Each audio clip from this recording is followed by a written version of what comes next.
banyak energinya. Perkenalkan, nama saya Desa, si paling keren pastinya. Perkenalkan, nama saya Rita, si paling cantik. Halo teman-teman, kami siswi SD Negeri 1 Banyuasri akan membawakan cerita yang berjudul Mensuge dan Mentiwas. Selamat menyaksikan.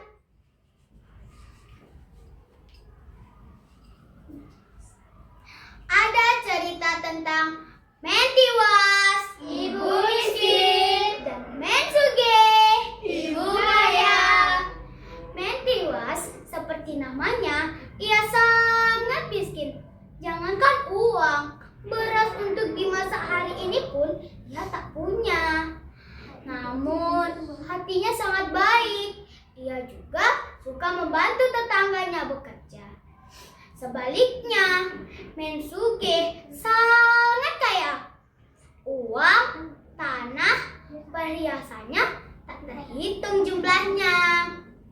Tetapi ia kikir, iri hati, dan jahil pada orang miskin. Suatu hari, Mentiwas pergi ke rumah Mensuge untuk meminta api. Mbak, aku minta api ya untuk kayu bakar. Mentiwas, mau minta api ya? Sini dulu, carikan aku kutu. Nanti aku beri upah beras aceroncong.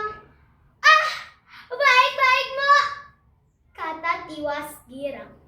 Sampai siang hari, pekerjaan itu baru selesai. Mentiwas buru-buru pulang sambil membawa api dan beras. Setibanya di rumah, Mentiwas langsung memasak beras itu. Sementara itu, di rumah, Mensuge mengambil 2 ekor kutu. Hah? Kutu? Iya, dia menyembunyikan 2 ekor kutu di lipatan kainnya tadi. Kemudian, Mensuge pergi ke rumah Mentiwas. Mentiwas! Pekerjaanmu tidak beres. Lihat ini, masih ada kutu di kepalaku. Mana berasku tadi? Kembalikan sekarang.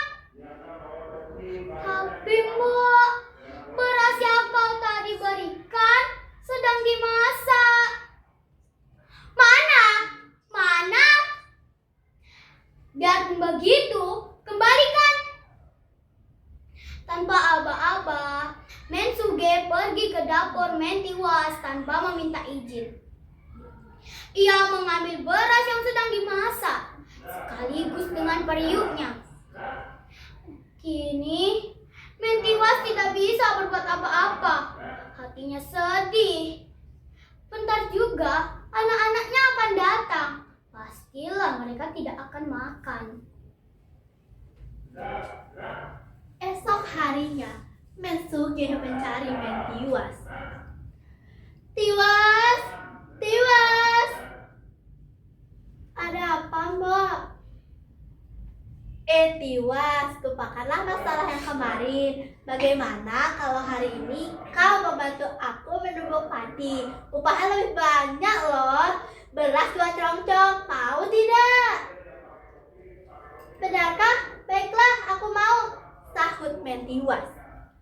Mentiwas menumbuk padi itu sampai menjadi beras. Sore hari baru selesai. Ia bergegas pulang untuk memasak berasnya. Tiba-tiba datang Mensuge sambil berkaca pinggang berteriak dari kejauhan. Tiwas, pantas saja kamu miskin. Kerja saya tidak becus. Kemarin aku sudah cari kutu, masih ada kutunya. Sekarang lihat nih, padi yang kau tumbuk masih ada latahnya. Hah? Latah? Mana upah yang aku berikan? Kembalikan. Mentiwas memeluk kaki Mensuge. Maaf, Pak. Maaf, itu salah saya. Tolong jangan ambil beras itu. Berasnya sedang dimasak.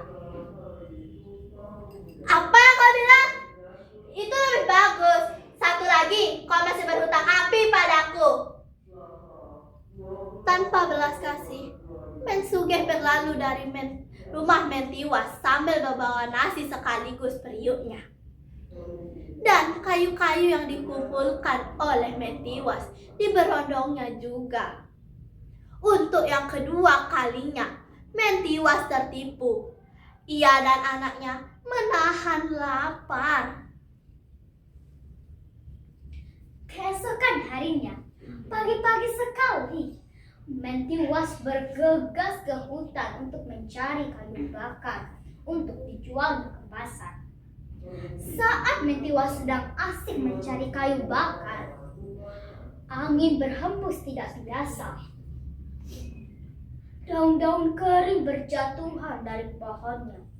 Sayup-sayup terdengar suara keresap. Suara apa itu? Mentiwas penasaran. Tiba-tiba muncul seekor kijang di hadapannya. Keriking, kerincing, kerincing, kerincing. Hai Mentiwas, Mentiwas, apa yang sedang kau lakukan? Maafkan saya. Saya hanya mencari kayu bakar dan sayur-sayuran. Apakah kau penguasa daerah ini, Tuan? Hahaha, tenanglah. Aku hanya kasihan padamu. Maukah kau masukkan tanganmu ke sini? Ya, apakah saya tidak salah? Masukkan kemana, Tuan? Ke sini, ke lubang pantatku. Salah Jatirane. Percayalah, kau akan mendapatkan sesuatu yang berharga. Akhirnya, Mentiwas memasukkan tangan kanannya. Saat ia memasukkan tangan itu, ia merasa tangannya menyentuh benda-benda aneh. Sekarang, tariklah tanganmu. Mentiwas menariknya dengan perlahan-lahan. Saat ia menarik perhiasan itu dari tangannya, muncul perhiasan yang sangat banyak, berupa kalung, gelang, cincin, giwang, dan batu-batu permata berkilauan. Ambillah dan gunakan dengan bijaksana. Niscaya, mulai saat ini kau tidak lagi akan hidup miskin. Setelah berbicara seperti itu, tiba-tiba kijang itu menghilang. Terima kasih kijang, terima kasih Yang Widi. Kau mendatangkan rezeki yang tak terduga. Akhirnya, Mentiwas dan anak-anaknya tidak lagi kelaparan. Sewaktu-waktu, mereka memakai perhiasan itu, tetapi tidak sombong. Bahkan, mereka membantu tetangganya yang membutuhkan. Melihat perubahan Mentiwas, timbullah rasa iri dan dengki dalam benak Mensugi. Tiwas, dari mana kau mendapatkan benda-benda berkilauan ini? Membuat mataku silau saja. Jangan-jangan kamu mencurinya ya? Ya, pasti begitu kan? Tidak mungkin benda-benda ini begitu saja jatuh dari langit. Sudah miskin, pencuri pula. Mentiwas menceritakan kejadian yang dialaminya dalam hutan. Mendengar cerita itu, Mensugi berkata dalam hatinya, aku tahu rahasianya. Keesokan harinya, Mensugi pergi ke hutan dengan pakaian compang-camping meniru Mentiwas. Lapar. Mensugi berpura-pura kelaparan. Sesaat kemudian, kijang itu benar-benar muncul. Hai Mensugi, apa yang orang kaya lakukan di dalam hutan? Oh tidak, saya bukan orang kaya. Lihatlah, saya kelaparan, sudah 2 hari belum makan. Masukkanlah tanganmu ke lubang pantatku. Salojanirani. Percayalah, kau akan mendapatkan sesuatu, kata kijang itu. Mensuge senyum-senyum kegirangan. Emas dan permata terus berputar-putar dalam pikirannya. Segera ia masukkan tangan kirinya. Begitu tangan itu masuk, tolong! Kijang itu menjepit tangan Mensuge, melompat ke sana kemari sambil menyeretnya. Sakit! Sakit, tolong! Rintih Mensuge kesakitan. Tubuhnya babak belur, tapi kijang itu tak peduli. Ia melompat lagi ke semak berduri. Aduh! Ampun kijang! Ampuni saya! Saya kapok! Tuhan, tolong saya! Saya berjanji tidak akan kikir dan jahil lagi kepada orang miskin. Tolong! Mensuge sudah sadar sekarang. Akhirnya kijang itu pun melepaskan tangan Mensuge dan menghilang tanpa jejak. Nah teman-teman, pesan yang dapat dipetik dari cerita ini adalah Perjalanan hidup tak ada ubahnya, bagai roda pedati. seseorang takkan selamanya miskin. Demikian juga, seseorang takkan selamanya kaya. Mentiwas yang dulunya miskin menjadi kaya karena Ulet bekerja dengan jujur.